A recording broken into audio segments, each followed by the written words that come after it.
وأمين عبد الحميد أمين الصرفي الثالث بالسجن المؤبد، عما أسند للمتهم الأول بالبند تاسعا من وصف الاتهام،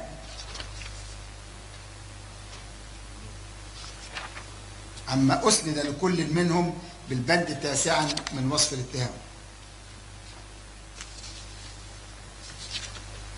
ثالثا، بمعاقبة كل من محمد مرسي عيسى العياط الأول، وأمين عبد الحميد أمين الصرفي الثالث، وكريمة أمين عبد الحميد الصرفي الثامنة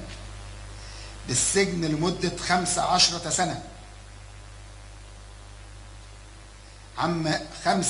سنة، عما أسند للأول بالبندين رابعا وثامنا، وعما أسند للثالث والثامنة بالبندين خامسا ألف وثامنا من وصف الاتهام. رابعا، بمعاقبة خالد حمدي عبد الوهاب أحمد